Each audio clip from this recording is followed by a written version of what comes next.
12 March ত্রয়োদশ জাতীয় সংসদের প্রথম অধিবেশন ডেকেছেন রাষ্ট্রপতি। অধিবেশনের প্রস্তুতি নিচ্ছে সংসদ সচিবালয়। তবে দ্বাদশ সংসদের স্পিকার, ডেপুটি স্পিকার না থাকায় ত্রয়োদশ সংসদের প্রথম অধিবেশনে সভাপতিত্ব করবেন যে কোনো জ্যেষ্ঠ সদস্য। তাহলে সংসদ পরিচালনায় কে হবেন স্পিকার, ডেপুটি স্পিকার? সরকার দলের চিফ হুইপ বা হুইপি কে হচ্ছেন? এ নিয়ে জনমনে আছে নানা জল্পনা কল্পনা।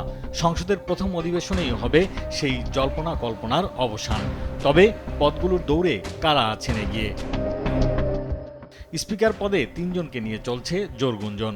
সবচেয়ে বেশি আলোচিত বিএনপির স্থায়ী কমিটির সদস্য ডক্টর আব্দুল মঈন খান। ঢাকা বিশ্ববিদ্যালয়ের সাবেক শিক্ষক ও সাবেক এই মন্ত্রীর আছে সর্বমহলে গ্রহণযোগ্যতা। এরপরই আলোচনায় আছেন দলটির ভাইস চেয়ারম্যান ও সুপ্রিম কোর্টের সিনিয়র আইনজীবী অ্যাডভোকেট জয়নুল আবেদিন। প্রবীণ এই আইনজীবীর আছে সাংবিধানিক ও নির্বাচনী আইন বিষয়ে অগাধ পাণ্ডিত্য। এছাড়া সাবেক শিক্ষামন্ত্রী ডক্টর এম ওসমান ফারুকের নামও আছে।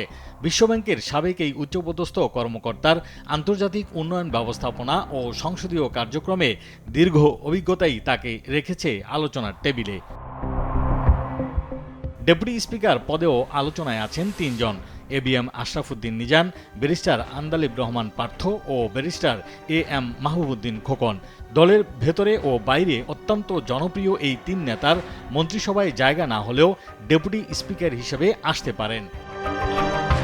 অন্যদিকে সরকারি দলের চিফ হুইপ পদের জয়নুল আবেদিন ফারুক এবং বরকতুল্লাহ বুলুকে নিয়ে আলোচনা এখন তুঙ্গে। পূর্ব অভিজ্ঞতা থাকায় জয়নুল আবেদিন ফারুককেই জোরালো মনে করছেন অনেকে। এছাড়া সংসদ সদস্য হিসেবে শপথের দিনই জামায়াতের আমিরকে বিরোধী দলীয় নেতা নির্বাচন করে বিরোধী দল। আর বিরোধী দলীয় চিফ হুইপ করা হয়েছে এনসিপির আহ্বায়ক নাহিদ ইসলামকে। আশিকুল আলম, দেশ টিভি, ঢাকা।